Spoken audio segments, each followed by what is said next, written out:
Okay, I think I'm live. Hello, everybody. Welcome to Culture Curiosity live stream. I've got a few guests today. We're going to be watching some SE videos and just giving our live commentary. And let me just see if I can switch over to, hey, what's up, Ty? How's it going? Hey, it's good to see you, Reed. It's good to see you again. Nice to be here on a panel of friends. Yeah, we also have Eddie from Deep Discussions. How's it going, Eddie? What's up, Reed? How are you? Doing good, doing good. And we also have another guest, Nathan from Abstract Activist SEs, a new SE YouTube channel. What's up, Nathan? Hopefully. Yes, indeed it is. Oh, hello. Good to actually meet you guys for the first time. Yeah, nice to meet you. So for the first time? What are you talking about? This is now... Well, I've been chatting with you over Messenger for a long time. We've done talks. I've seen videos. We met each other. We did a whole mistook and had to redo this whole thing again. Have we met? I feel like I know you, man. I feel like I've met you at this point, yeah. Degrees, yeah. It depends on how you look at it, yeah. Mm-hmm. And hopefully we can do this more often. This is really cool. It's working so far, hopefully. And if you can't hear anything or see anything in the chat, feel free to let me know, chat. So here we go. Let's just jump right into it. Right off the bat, I have a new video. Unless you've been watching on Twitch and going through my highlights, this is one video, one conversation I did with a psychology student at UCLA back in February. We talked about the existence of a soul, and yeah, feel free to just watch along. And if you have anything to say, feel free to pause and give commentary. Here we go.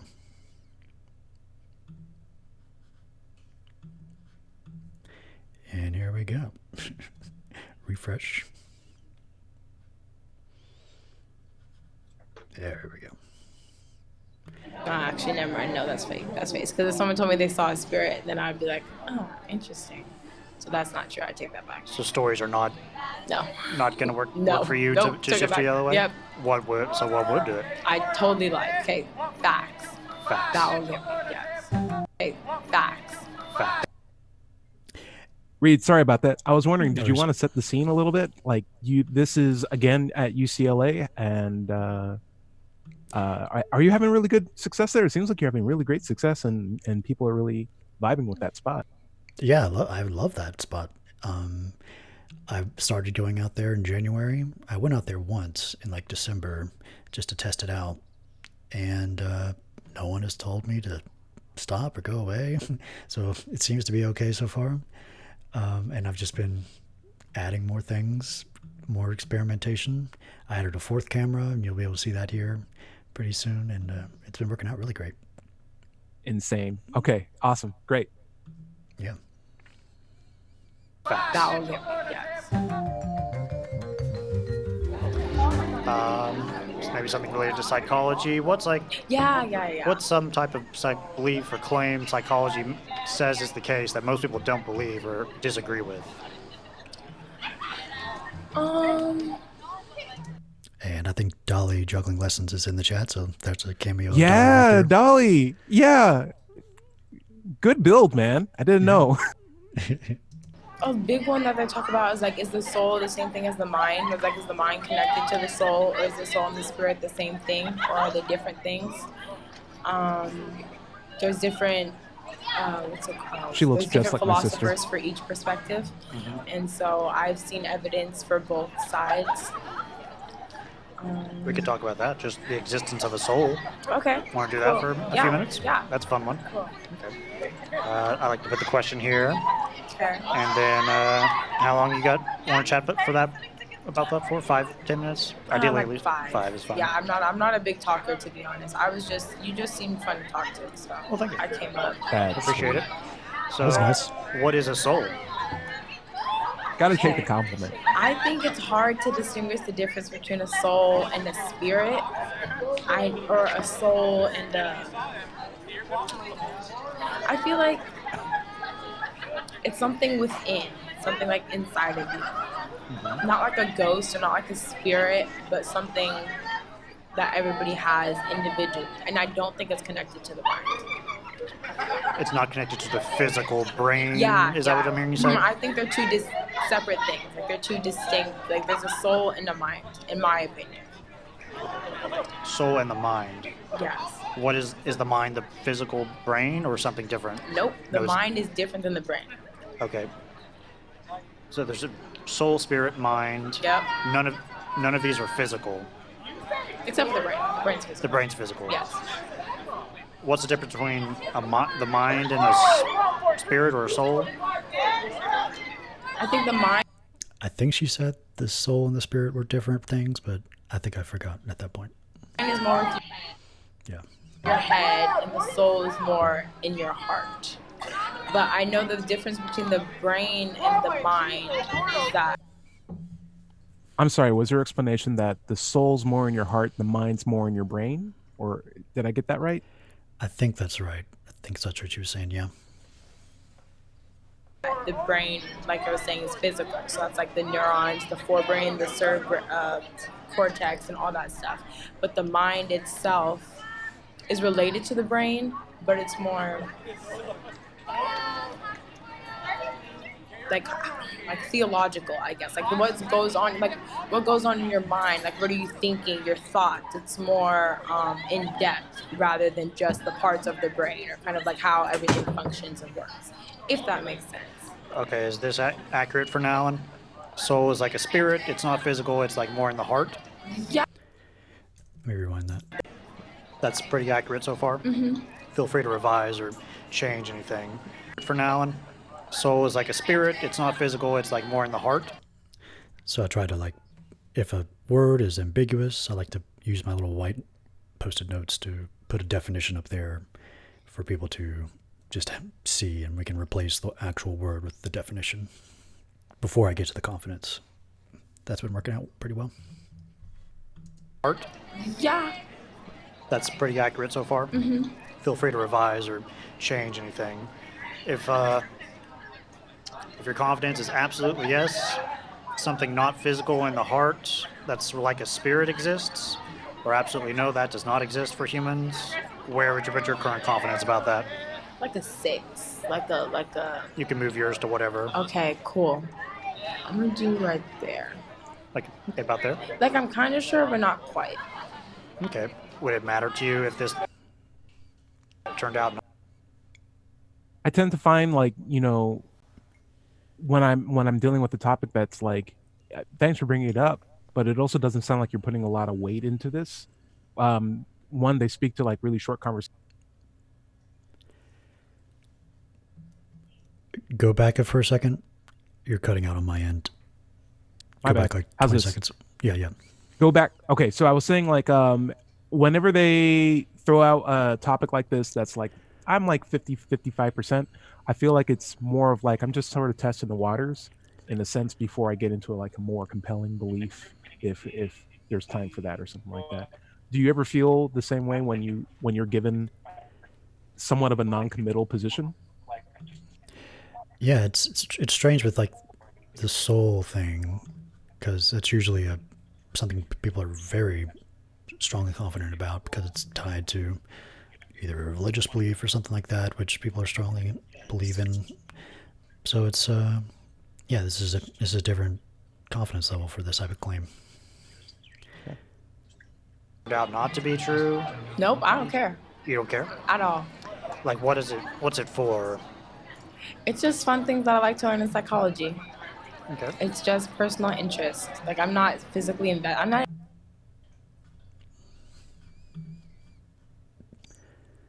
Big giant dude juggling behind you. Don't mind him. But I don't think I paused. Did anyone pause? Because I didn't. I didn't pause. Cool. going. We're free to continue. Sir. I'm not invested into it. It's not like, oh, if that's not true, then I'm really upset, or I really put my heart into this physical idea. It's kind of like, oh, I'm open to learning new things, and if there's evidence for certain perspectives, then I'll go with it.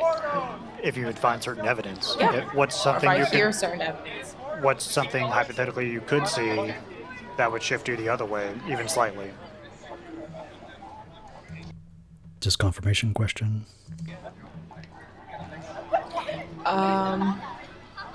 stories. I'm big on stories, like personal anecdotes, like not a whole bunch of research or all these facts, but like something that actually happened to an individual. If someone told me that, actually, never mind. No, that's fake. That's fake. Because if someone told me they saw a spirit, then I'd be like, oh, interesting. That's funny. Just by letting her think out loud, talk about it, she changed her mind just like that. Yeah, and that's all it really takes. I really like her. What's the story about your shirt? What is going on there with the half monkey brain thing going on? Oh, that's a shirt from this podcast called Cortex, which is like a productivity podcast with CGP Grey and Brady. No, someone else. Brady is Hello Internet. It's a productivity podcast, but I just like the shirt because it reminds me of System 1, System 2. We're apes. We're highly fallible in our thinking. Okay. Okay. So that's what I use it for. It reminds me that we have biases. We're very flawed. We're just apes. Cool. We're monkeys. Monkey brains. So that's not true. I take that back. So stories are not. No, I could do it. like statistics or research, some type of data, some type of, I could see it, or I'm not like a science person, but if it could be replicated, or if I could see it myself, or if I could retest it and get the same results, whatever. Awesome. There you go. Reliable method there. Awesome. Yeah, she's really good. Do you ever get tempted when you are talking to someone who seems pretty skeptical to test where they are on like a faith topic, or just like throw it out and see like how they react to it to see if they're on the same level? What do you mean? Like if you're clearly talking to someone who's like, no, I like rational information. I'm a pretty big fan of science, and you were just like, is this a kindred spirit? Can I ask them about like, so what are your beliefs on like supernatural stuff? Like just try to like lean in a little bit more on like, all right, we know you're about 50% here. That's fine. But where are you on like that, the good stuff? Yeah, I do try to get to the more extraordinary claims, even if someone is science-based, because you never know. I think I have one. No, you're right. You never know. You're just like, oh, and they believe in aliens too. Oh, well, so much for. Yeah. Could we do to test and get research and statistics about souls? That's what's fun about psychology. You don't know. You could do certain tests with like the brain. I'm sure you could do certain tests with the brain and your heartbeat, or seeing if you see a picture and if there's increased brain activity, would there be an increase in heart rate, which could say that they're connected or not. But that's more of the heart and the heart and the brain rather than the spirit in the brain. Okay. So. What? Okay. I don't know. So we have the hypothesis of a soul existing, and we need a way to test this. What could never happen in reality if souls did not exist? Can never happen in reality if souls did not exist. I feel That's a like great question. all people would be the same. It gets to, what could never happen in reality, which is a way of saying, how could we falsify this hypothesis? If this happens, that would falsify that. Yeah. Oh, kidding. I think it's a great question. Yeah, just focusing on what it is at this point seems to be helpful, because if she's not clear what it is that we're talking about, then what are we talking about, right? Yeah. So what would be if souls weren't around? How would reality look differently? So yeah, I think the spirit of your question is is a good one. Yeah, thank you.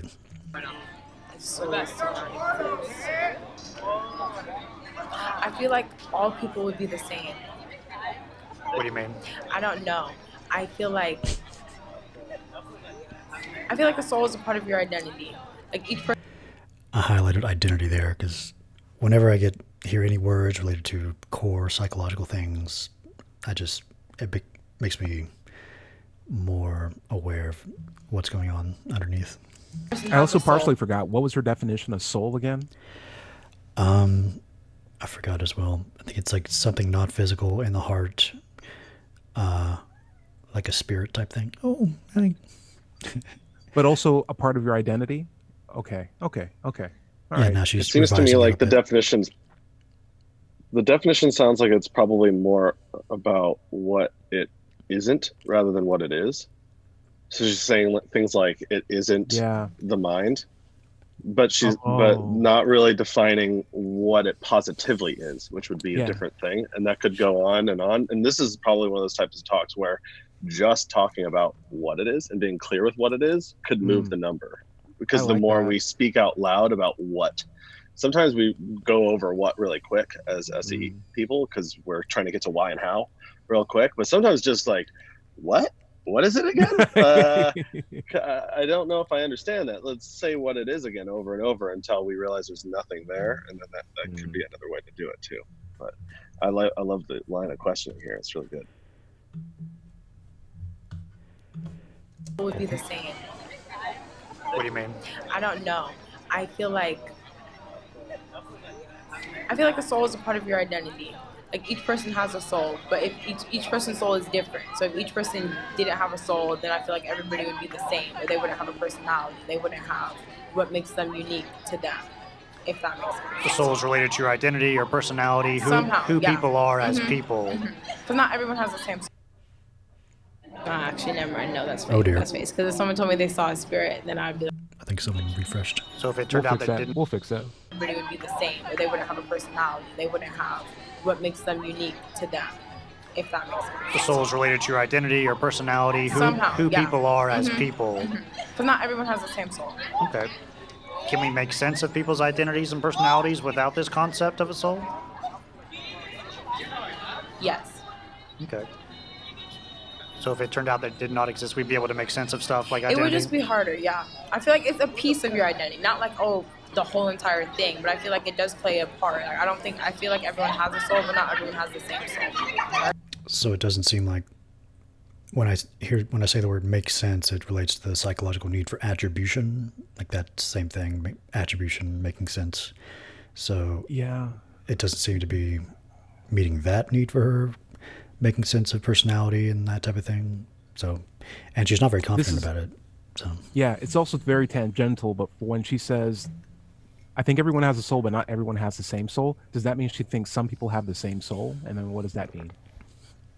But Yeah. I don't want to know that. I don't want to go down that rabbit hole. I'd rather go down a different one, but it seems like in her mind, some people can share the same soul. And I wonder what that means.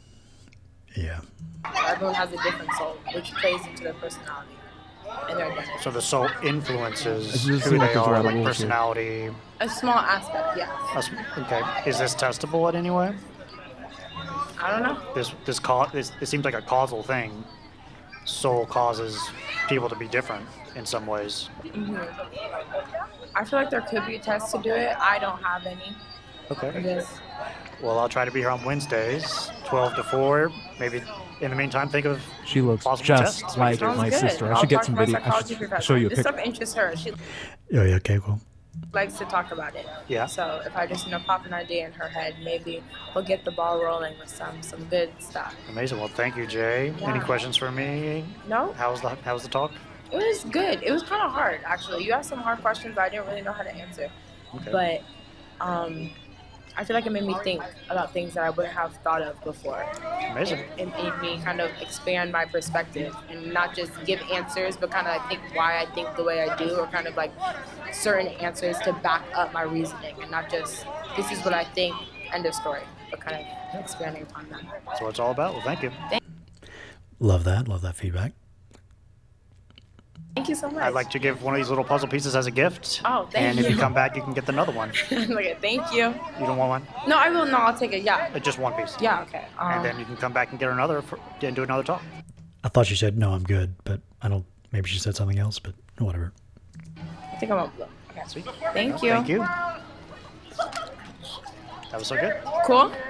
What were the coins Yeah. for? Yeah, love You it. had like Thank a you. series of stacked coins. Coins? Where? Like on your microphone, there's a blue, green, and red series of coins. Oh, they're little magnets. Green, yellow, and red. Once I get into, I've got a bunch of Post-it notes and magnets. So the Yellow is for the discussion question. White is for definitions.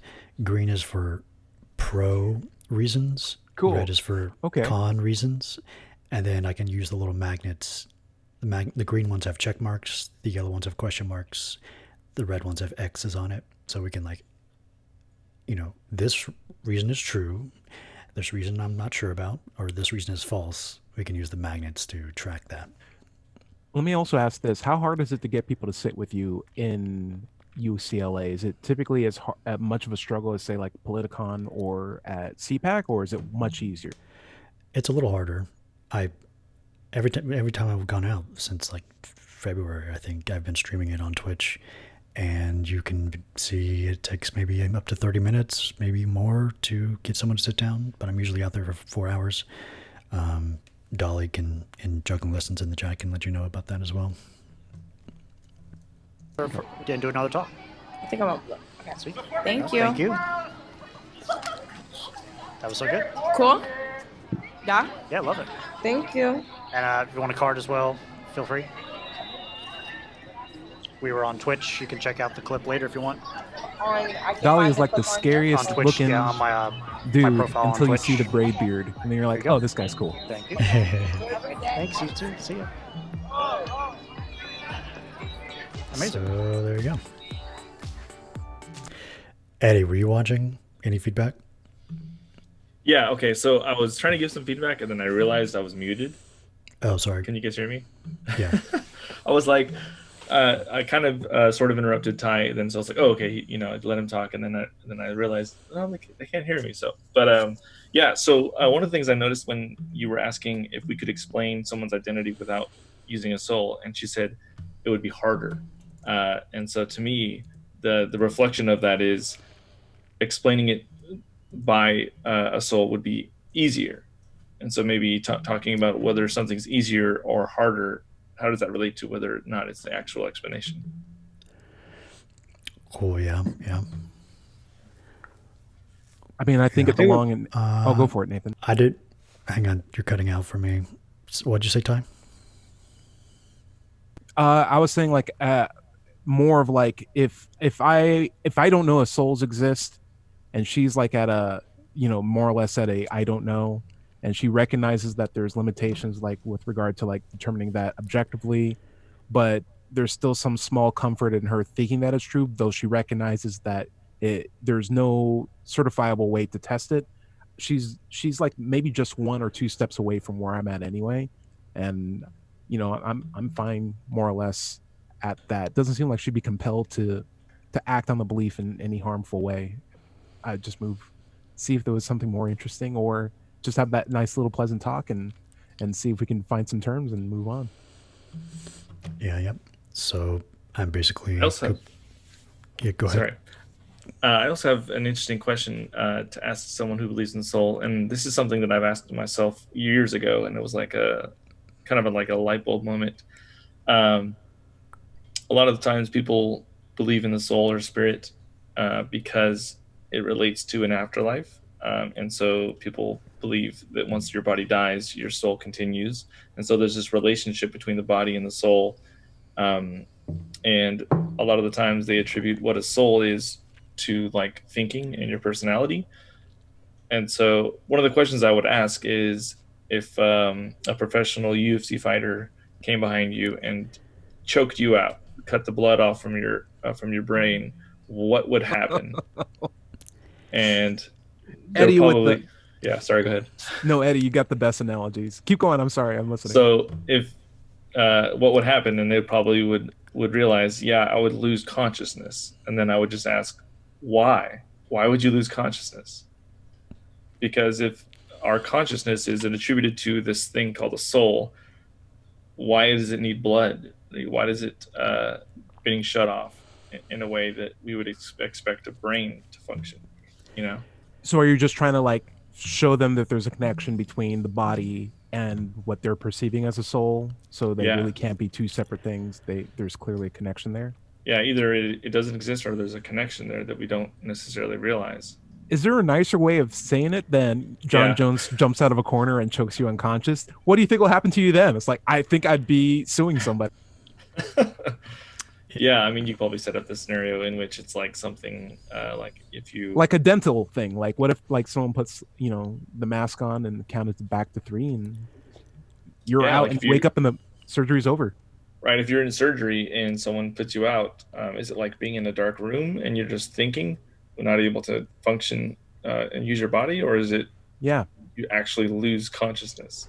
Yeah, Or even just sleep, Like you're Right. so tired, you had some fun and you hit the pillow and next thing you know, it's already 7 o'clock or whatever time you wake up again. yeah. Yeah, this may I be think if I going were too in this much. talk, Go ahead, Nathan. I would probably have a hard time getting in the beginning, probably the first like couple minutes. That's when the most alarm bells were going off in my head when we were just when you were asking questions about what it was, and I probably would have been stuck on what it was, especially when she was contrasting a mind versus a soul versus a brain, and I probably would have just really tried to discern the difference between these three things. And spent most of my time on that. Like, if a person is blind, is their soul blind, or is it a phenomenon in the brain, or is that a phenomenon in the mind? And how is that different than a mind and a brain? Yeah, that's really going through the what, I think, is probably where I probably would have been stuck on. But sometimes, like, getting through that, like you got through that portion to kind of get the scale and everything. I'm just thinking out loud about it. Mm-hmm. And might be more clarifying questions. I don't know if this goes too far into adding facts to the conversation, but you could talk about split brain patients. What's one way? Like, if a split brain patient believes in a god, and one half does not believe in a god, is that a problem for something? And then also, like, if there's embryos that split and then come back together as one, were there two souls at that point and now one soul came together? Those are some things you could ask as well. I would probably do the embryo and like just the twins at birth, when it's one cell that then divides into two beings. What's happening there? Is that a soul entering at the moment of conception and then it splits into two souls? When does the soul enter the body? It could be another thing. Mm-hmm. Yeah. And then sometimes they say, well, the soul weighs 7 pounds or something, and then you could talk about, ask the question, does an 8-pound baby have a 7-pound soul? That's a fun question. Mm-hmm. So yeah, another good question would be, like, when you're going into the what, break down what does the mind do, what does the brain do, what does the soul do, what can both of them do, what can only one of them do, and just try to understand, like, why there are differences and why there are different things going on, and maybe figure it out. Yeah. Mm-hmm. Cool. Well, I've got time, and I have another video lined up. Ties I watched a man disappear into a white light conversation. So we can watch that if you want. For sure. Sure. We can Yes, probably start please. maybe 10 minutes into it. Okay. There's like a clear part where we go from just talking about, like, hey, what are you doing here? What are you doing here? What are you doing here? What are you doing here? To, like, SE time. Okay. I also mark it in, like, the lower third. I think it's about 10 minutes. And then you just start playing from there. I can let you know if we're there. Okay, I'll play and let me switch the scene. Okay. Live an inauthentic life. All right, And like maybe the 2 minutes work back, portion and was then the we're last. good. A screw that had like a weird design, and you're like, there's nothing in my toolkit of emotions to fit to this. Correct, sir. And Perfect. So and you're spent- Okay. so like for the last Yeah, feel 14 free to years or pause. so, or like up to now, like you're struggling to like figure out how to like make things fit from the experience that you had. Does So that make sense? I'll refer back to a Buddhist quote that I love. There are two things to consider when one is attempting to walk a path. Okay. And in the Buddhist sense, that is the path to enlightenment, yes? There are two mistakes one can make. One is not beginning. Two is not going all the way. Okay. All right. So just so you know where that whole story came from, I asked this guy about politics. And time again, the conversation went to like something more, like spiritual and supernatural. And I came to CPAC for the sole purpose to have political conversations. I was not begging it. Hey, what's up, Tux, in the background? I was trying not to have a spiritual conversation. And every single time he was just like, let's talk about something spiritual. So, at a certain point, I was just like, all right, I'll keep letting him tell me these Buddhist parables. And then eventually I'll just ask him, is this important to you? Mind if we talk about that for a little bit and get permission? And then we switch tracks from my attempts to have a political conversation strictly to the more supernatural stuff. All right. So I went through a period of time that could have been looked at as recovery. It could have been looked at as self-examination on such a level that's almost insurmountable. At a certain point, I felt like I'll be honest, around 2010, I wish someone would have put me somewhere for a little while. Oh. It got weird, it got dark, but I understand now what it was. It was me coming to terms and reconciling with my entire life. My entire life was being shown to me, and I had to process and work through all of that, right? And so that began the journey. I've always been a seeker. I was reading Chariots of the Gods from Eric von Däniken at 10 years old.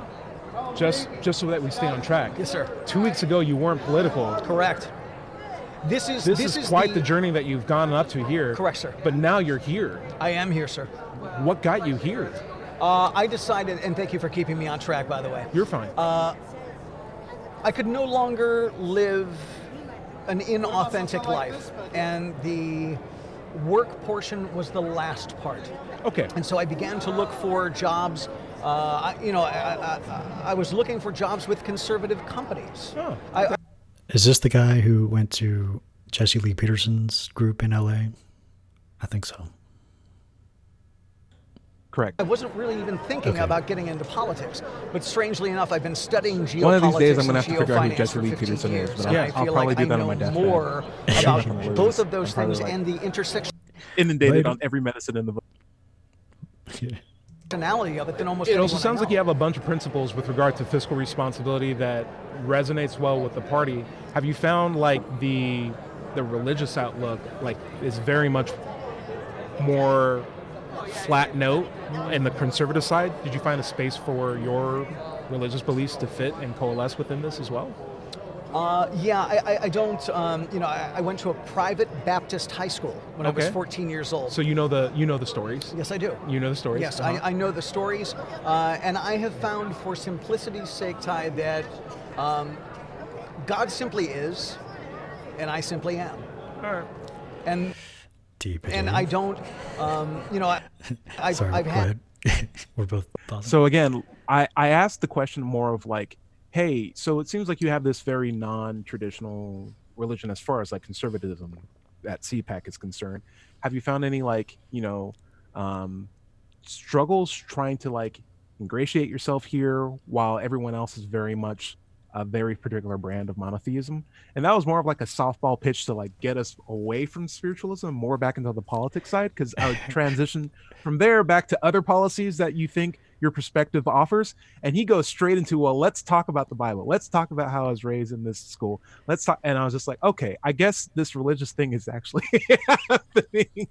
And so this I think was the last bit, and then we finally go full hard on. I've had, like I said, ecclesiastic seizures before. I've stared into the face of the unknown, and I'm quite comfortable with my version of God.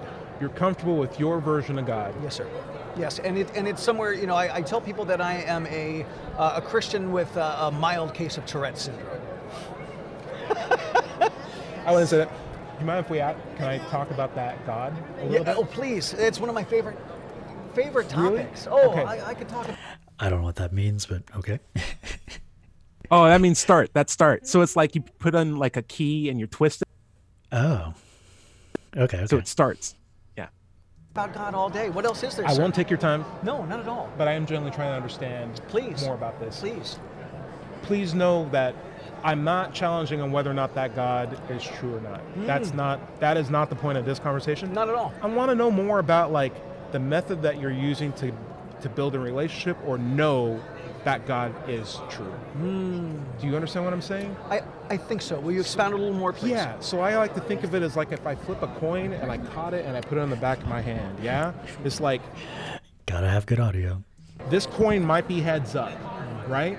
But I want a good way to know that. And if someone said, hey, I know it's heads up because I read it in a fortune cookie, I'm like, okay, you might be still right, but that method that you're using isn't really reliable. Isn't there a better method that we can use to figure out if that coin's heads up?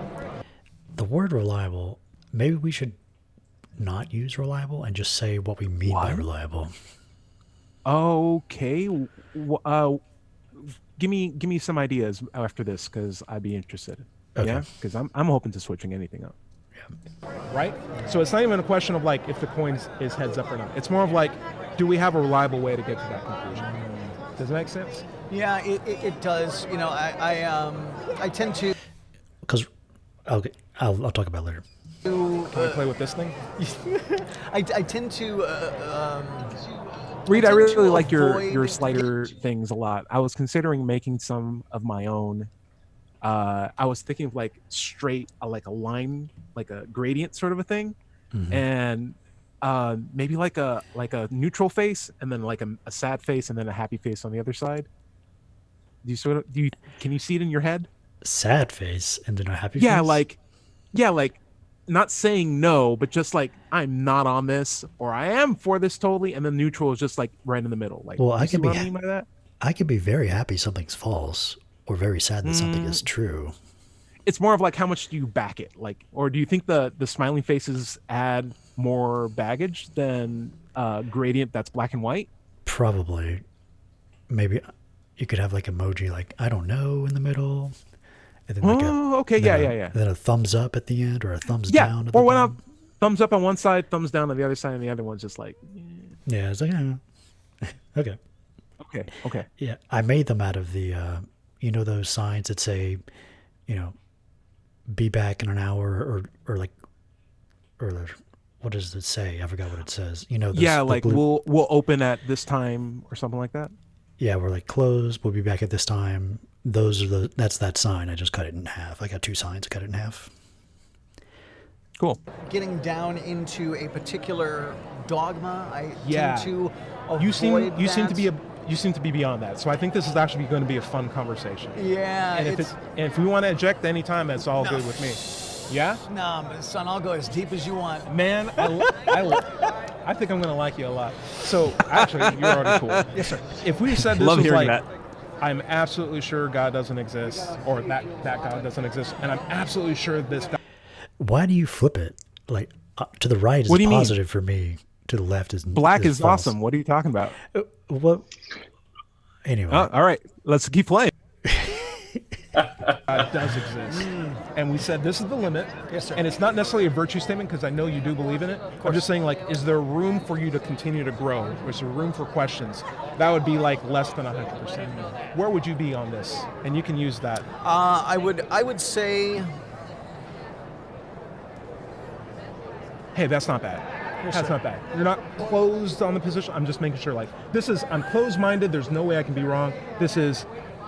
There's still things that I need to figure out, but I'm very sure that it's the case. The only thing I know, Tyrone, is that I don't know anything. Okay, then I would. This guy is like full of just like cliche type sayings. yeah. It's funny. Okay, I try to put that in there. Go ahead. say that's more like this. Well, it's And I'm like this on so many different things. You can throw this on a wall. I'm that on that. I'm like, let's put it to you this way.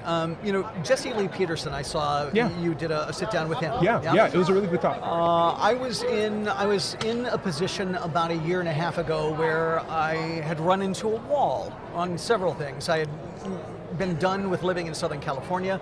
I felt like Southern California is kind of bad. I put it on the TV. The food's not bad. Oh, is that what's going on back there? Food in Phoenix. You can get good food in Phoenix. That's true. I got good Mexican food in Tennessee, where I'm at, where it like half hour down from Nashville. Like you will find some amazing places. Yeah. It's not hard. And the other out. Yeah, you can see me in the background on. I have these wireless headphones on, and I can hear what people are saying. Like you can't even hear 3 feet away what people are saying without headphones. So we added headphones. No, when it's all said and done, I think that booth was actually pretty dang good.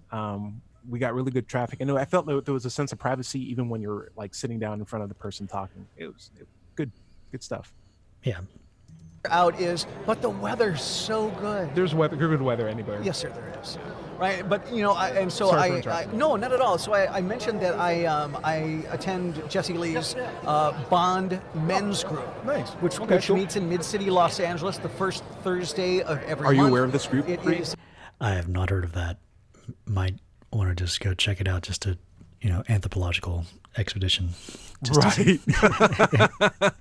a group of about 30 to 40 conservative men from age 17 to 70. Okay. And it was such a breath of fresh air. And it was such To be in a different environment where you can like express yourself differently without having to worry about toes being stepped on. And I know that Jesse can be very controversial, and it's it's one of the things that he does best is stir the pot. Yes, he asks hard questions. Provocateur.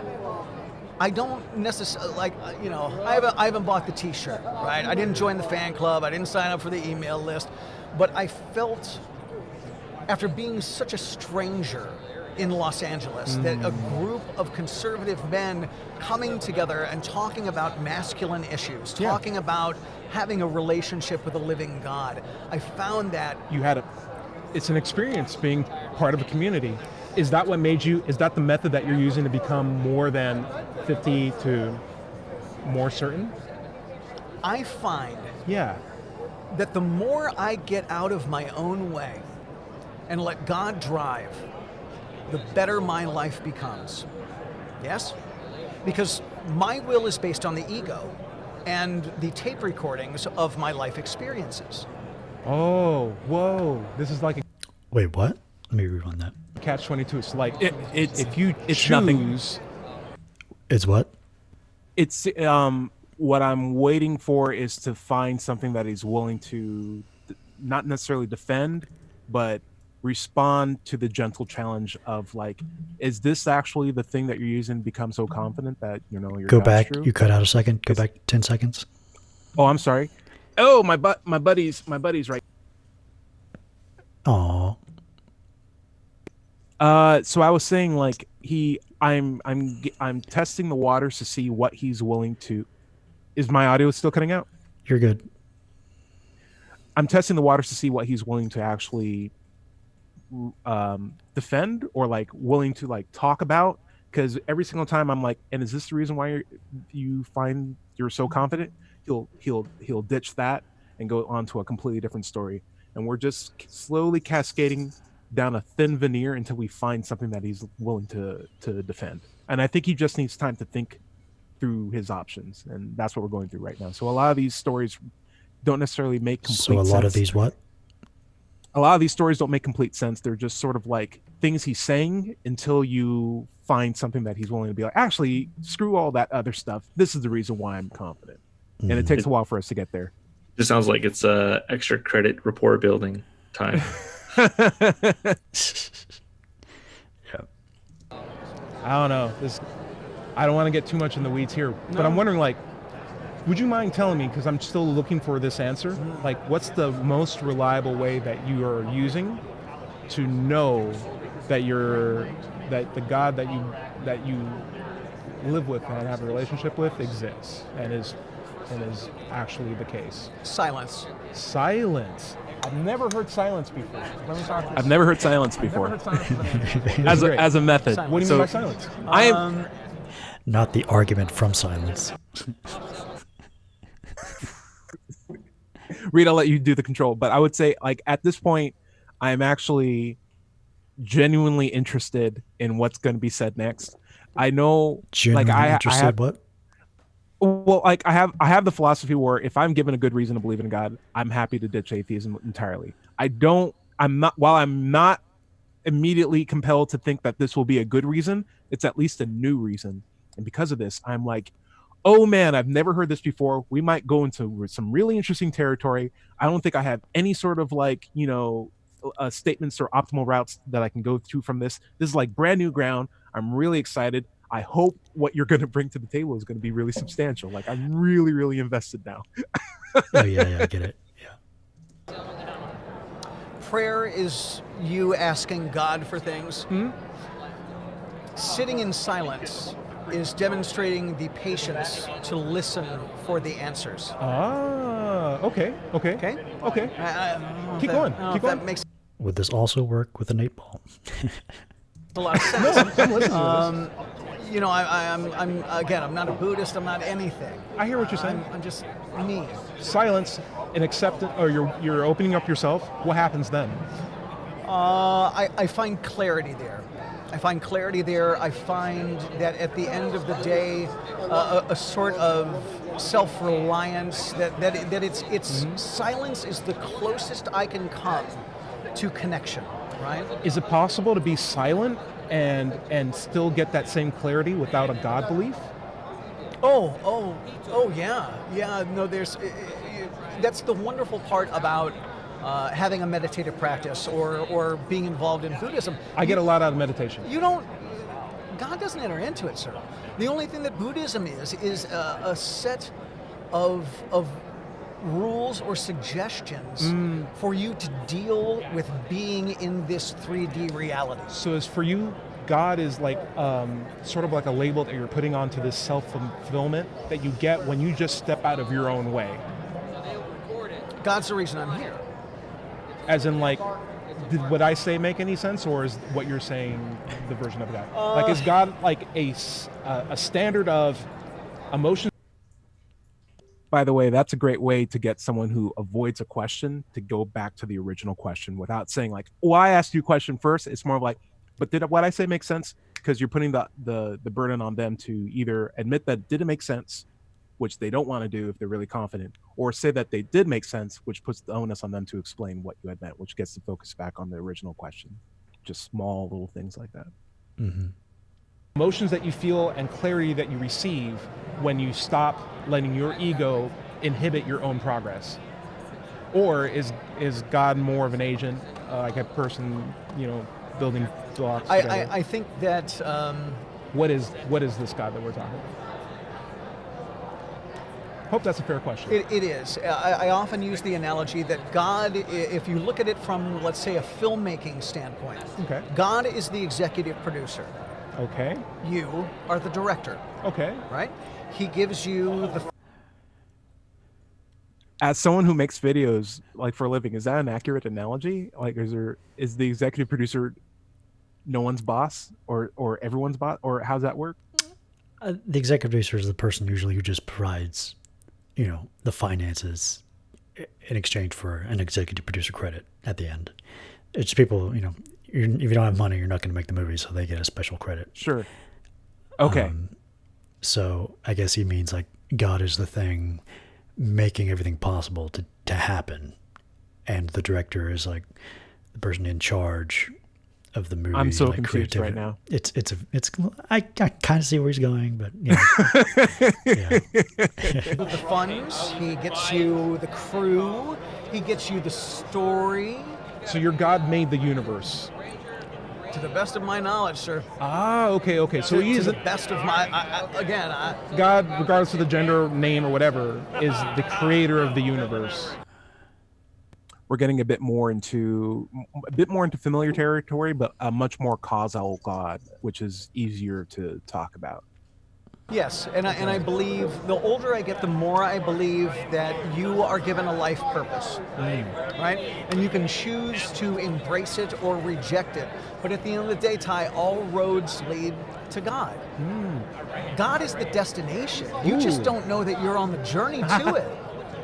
Yeah, purpose relates to another aspect of psychological need for attribution, specifically the need for the teleological attribution for purpose. So that's a big psychological thing. Sure. Maybe I do. Well, let me ask you a question. When I say you, not you specifically, but in general. We're having fun. What's the thing that you're doing to know that what you're looking at is a work of creation? What am I doing? Yeah, like what's the process in your head that you're going through to look at something that like a rock versus like a water bottle, and being like, these are two created things. What's the method that you're doing to come to the conclusion that something's a creation? My method? And applying that to the God. My method is to think about God more than anything else. Is that a reliable way to know if something's a creation or not? Nice graphic. That's a good question. All I know is that when I stay out of my own way and I stay connected and I stay in a place of gratitude, life works. This is a big alarm, but I'm not sure if I should go here just yet. The further I stray from that, the more I center on the ego, the more because now I I'm connecting center all on the other red material flags I saw things, at the beginning of the pop conversation. culture, Yeah. whatever it is, the further I am from the source that will allow me to live my dreams. Here's my question. Is the fact that something makes you comfortable proof that it's true?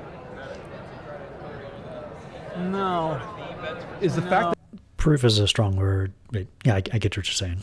that something works for you proof that it's true? Oh, Maybe like at the lowest bar, make it more likely. Maybe, I don't know. no, absolutely. So what's it is true justifying? for me. Ah. It is true for me. True for you. Correct, sir. Can I throw something out? Absolutely, please. All right, I'm about to throw out the water bottle example. Eddie knows this one because we helped to fine tune this one over time. Oh, yeah. This goes also as far back as Politicon, because there was a guy who was a mayor that I was talking to. It was a black dude running for mayor in Nashville, and he said, I think cops should have every pastor be part of their police force. Like basically every pastor should just be a deputized member of the police force. And I was like, are you sure why would you want that? He's like, well, I think they're just good members of community that people rely on. I was like, why not teachers or principals? Like, no, it has to be religious leaders. Like, what about, Muslim leaders? Like, definitely not them. Just my churches and like these other select churches. Like, is that feasible? And so we went down like this, rabbit hole spiral, and ultimately ended up at his, well, God's true for me. And I didn't think of this response, and I wish I had at the time. So like, since then, I've always just been working on a way to like fine tune when to use like these examples and like the best wording for them. And I know Anthony Magnabosco has a water bottle example where it's like he takes a water bottle from a lady and is like, is it true for me that this belongs to me? If I did that, I get shot. So obviously, different analogies won't work everywhere. You can't just be a big black guy and just take things from like white ladies and hope everything is going to be okay. Like the conversation is just going to keep going on. But I found out this way, and I screwed it up the day before we had this because I got the word all messed up. But like the way how I'm phrasing this has been like a long endeavor of just workshopping like this analogy. Anyway, I got a car that drove up here. It's a Chevy Sonic, and I love this guy drives a Tesla. No, absolutely. So what's it is true justifying? for me. It is true for me. True for you. Correct, sir. Can I throw something out? Absolutely, please. I got a car that I drove up here. It's a Chevy Sonic, and I love this guy drives a Tesla. An aristocrat. Side tangent. Oh, yeah. I see. Well, good luck when that sucker catches on fire, sir. Good luck when the brakes go offline and he's like on the highway. He's like, sorry, we can't reconnect to our brake system right now. Would you please like to restart the car? No, It has a backup computer. Oh, yeah. Yeah, like that makes me more comfortable. I'm offended when people talk about stuff like that. It's like, dude, there's a fire for hazard for any car, especially gasoline cars. Like, when my cell phone works perfectly every day, I'll be totally fine with, any kind of electric car. Until then, it's just like, dude, what are you doing? If you had well, then you might want to put away your current car then. I think if we had internal combustion phones, those phones would be more likely to blow up. If I had an internal combustion phone, I'd have the coolest phone here. You guys know that. That would be a pretty cool phone. Driving on the highway right now. Just on a quick side note. Sure.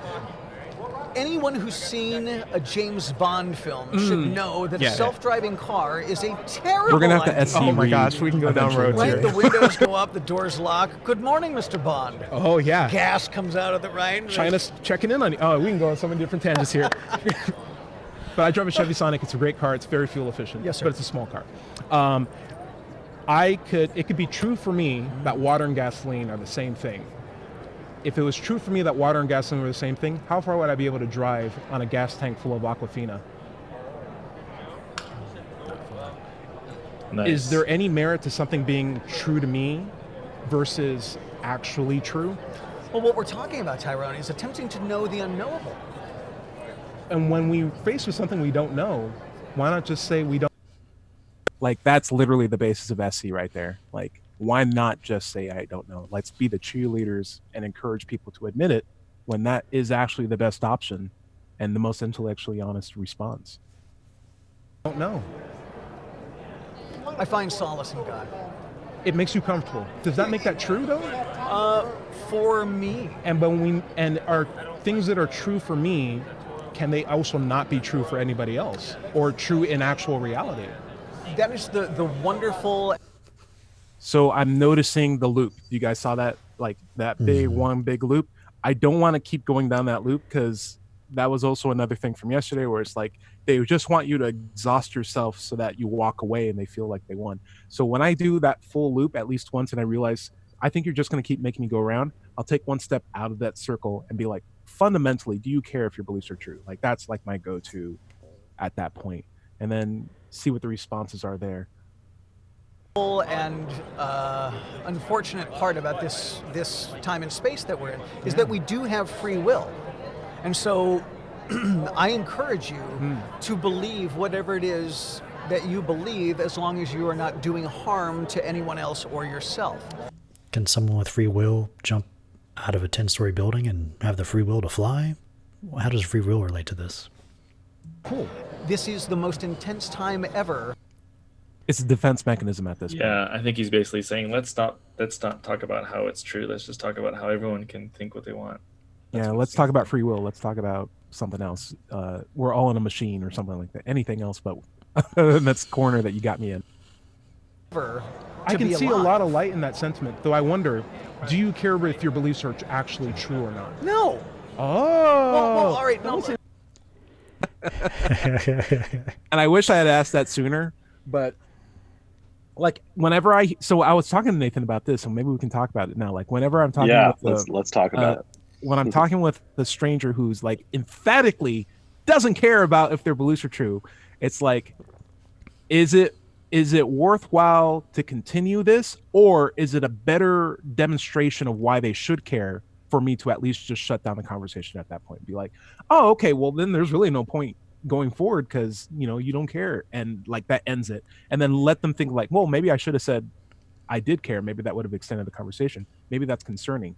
I feel like, is there any worth in stopping the conversation at the point? And if not, what routes are available when you're dealing with a person who does not fundamentally care to like an emphatic point if their beliefs are true? Like, do you care if your beliefs are true? No. What do you do there? Nathan, what do you got? So I sometimes give people this survey, the epistemology survey, to go over, so that way I can kind of pinpoint. Is that Ben Diesel's survey? Yeah, so Ben Diesel and Anthony kind of work together. I actually talked to Anthony about who made this thing, so I have it right here. This is the survey. Nice. Yep, there it is. Ben Diesel, we miss you. Nothing Props. is left out when you do this.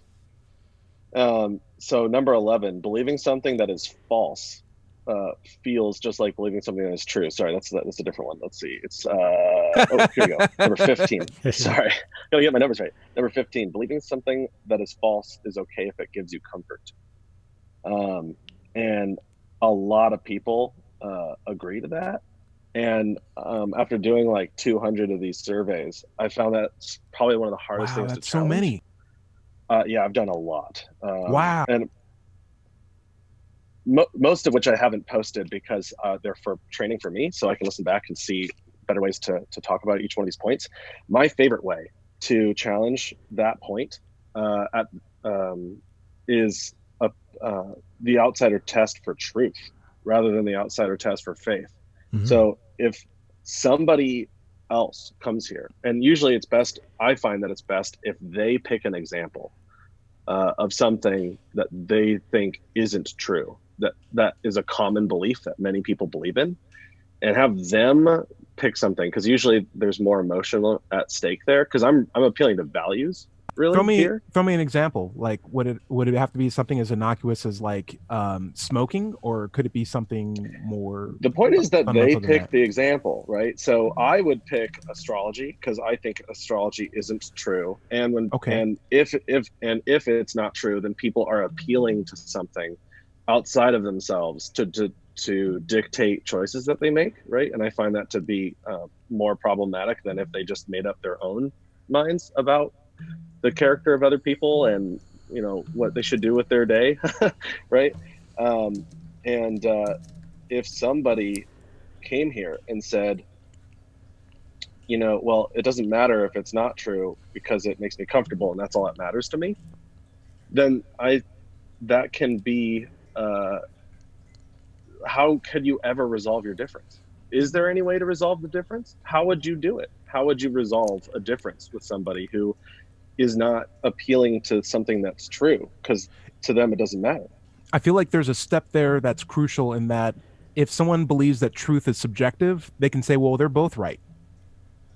Right. And that's why number one on the survey is truth is that which best matches external reality. And So do you have to go through a hill I 40-question die on. survey?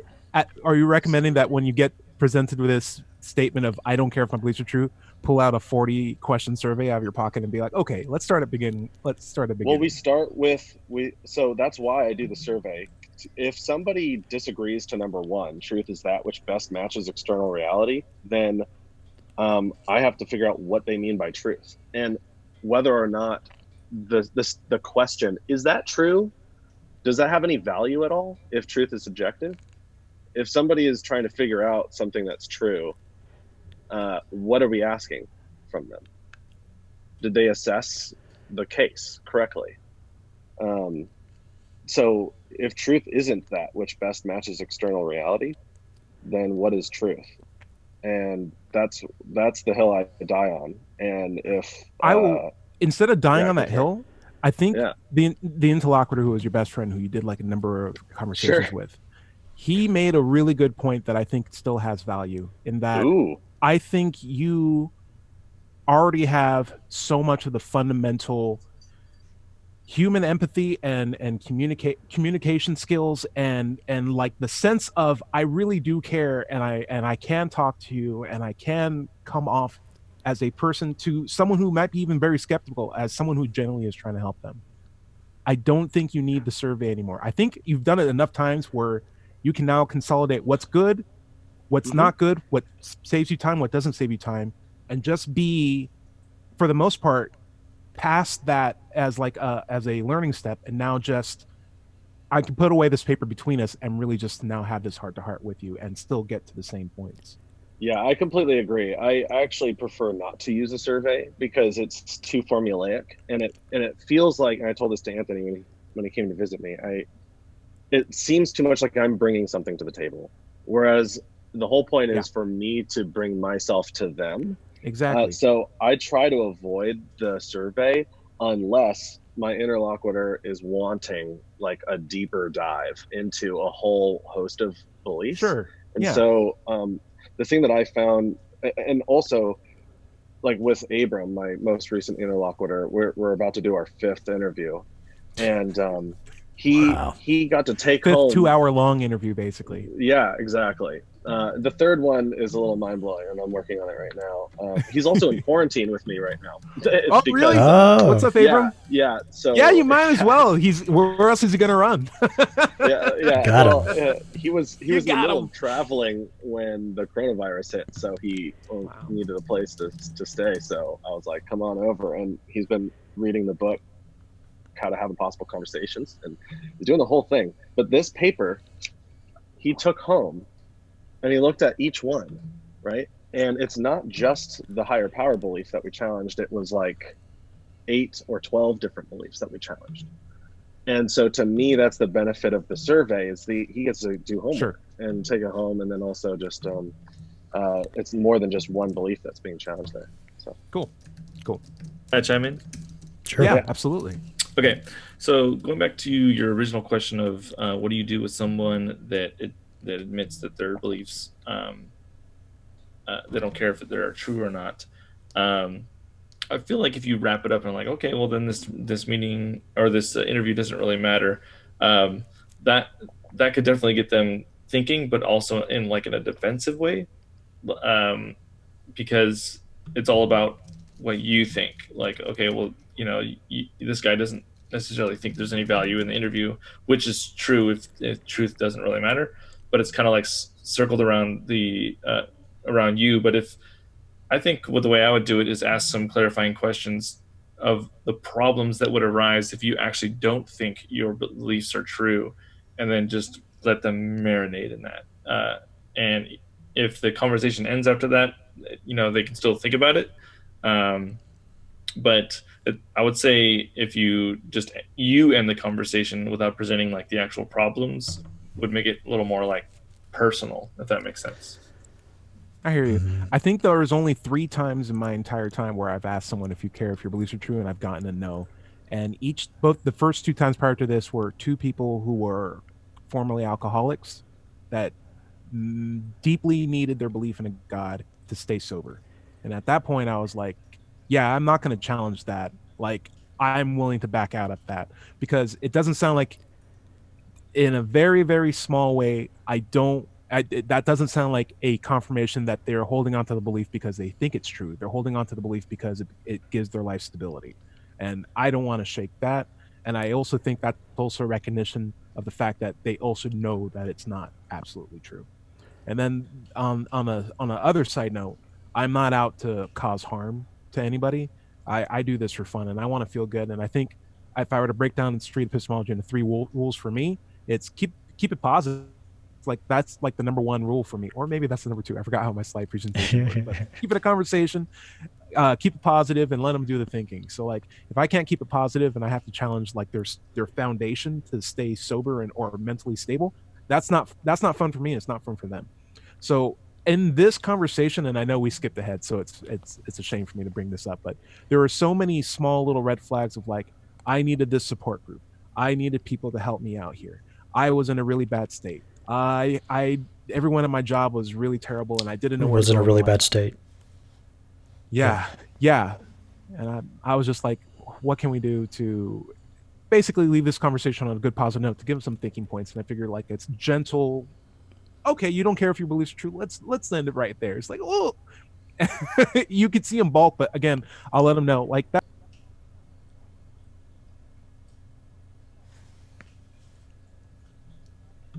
I can see a lot of light in that sentiment, though I wonder, do you care if your beliefs are actually true or not? No. Oh, Well, all right. no, No, we save ourselves a lot of time. no. I appreciate talking with you. Absolutely. No, it's one of those things where I think that right now, like you're seeing addiction through the roof. You're seeing depression, bipolar through the roof. You found something that worked for you and is keeping you sane. If you didn't have this, you may not be in as good of a state right now.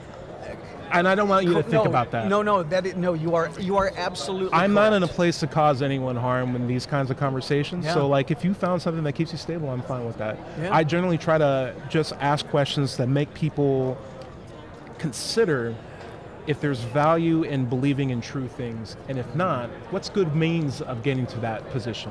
Because it's not so much an idea of like, I want you to be uncomfortable. It's more of like, I want you to have a deep appreciation for a standard of evidence. Okay.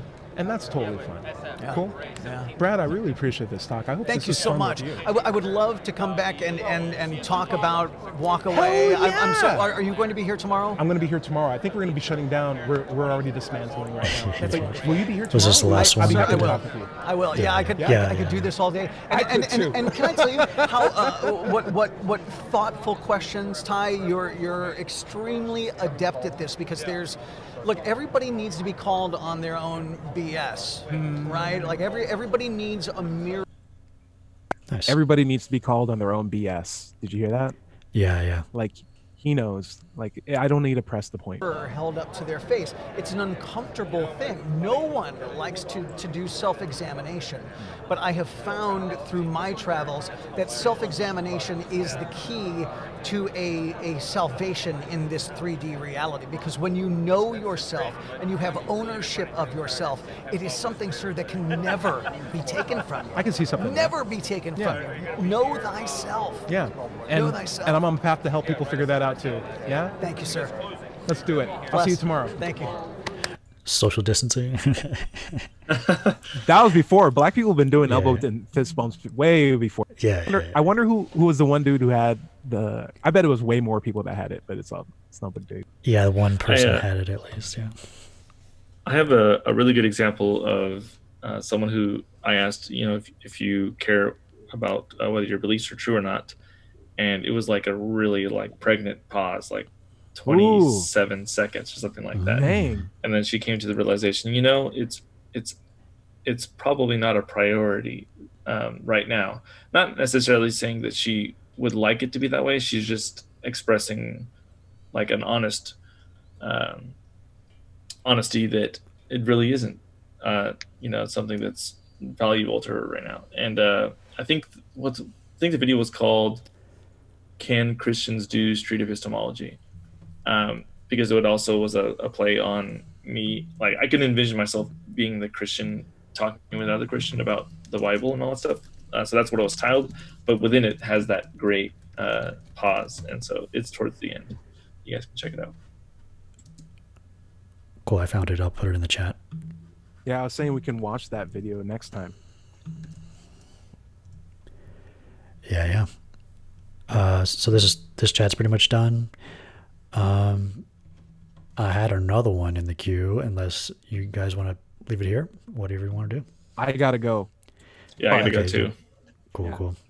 Well, I'm in quarantine, so just give me a ring again later, because I'm doing nothing. I've been in here 2 weeks. You can go outside. It's okay. No, I shouldn't say that. I know. I've been walking. Yeah. So I finally set up OBS with these fancy backgrounds and settings. So hopefully we can do this more often. This is fun, guys. Yeah. Peace and chicken Love it. grease. Totally fun. Yeah. Love it. Thank you. And just to wrap it up again, feel free to plug your channels. I'll plug Cordial Curiosity, because you got to check him out. Guy's an editing whiz. Spaghetti Eddie, best analogies in the business, has been working on it and was willing to help you too. And yeah, I don't think there's anyone else on this call. Damn. Wow. Oh. No. Nathan, plug your documentary. Because are you allowed Abstract to? Activist. Is that under agreement? The documentary that Peter's filming, you mean? I sent myself. I've been sending emails. I'm not sure if that's really in the works, but we'll see. But my YouTube channel is Abstract Activist. Yeah. Abstract Activist SE, I've got long, deep discussions with people. It's not deep discussions, because that's Eddie, but Let's get that. but they're long talks. We'll just put it that way. It's Abstract Activist SE. What I love about your channel is you actually are pioneering a field of SE that I didn't think was possible, and that's doing SE with close family and friends. Friends who are so close that they're basically your family. And I thought, I could do SE with strangers because I always have the advantage of a blank slate. I have so much baggage with my friends that I don't know what routes and what kind of tone that I need to make these kinds of conversations work, what analogies are functional, and you go straight into it. Particularly with Abram, I think your series with Abram is just so eye-opening that it's like at the beginning of the conversation, you're like, I know this isn't going to go anywhere. But by the time you're like half hour in, it's like, wow, he's actually getting to places. This is amazing. This is really cool. And I've actually seen the videos like multiple times. I think I've seen part 2 at least twice. So it's a fun thing to listen to even when I'm just at work. And I'd highly recommend that if you guys are interested in seeing SE with your friends. You're cutting out on my end, unfortunately. Check out Abstract Activist SE on YouTube. Point of clarification, my channel is called Deep Discussions, and they just call me Spaghetti Eddie. It's a nickname. It's actually what I go by on Twitter, but my actual channel is Deep Discussions. Nice. Yeah. All It's of also their your channel UFC links- fighting name. Yeah. It's on my what? It's your UFC fighting name. Oh no, that's Eddie the Machete.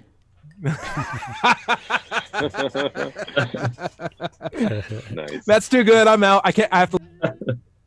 All right. Well, yeah. Thanks everyone again. All their links are in the description. Feel free to check them out, and we will be back soon. Thanks everybody. Hey guys. Thank you. Good night.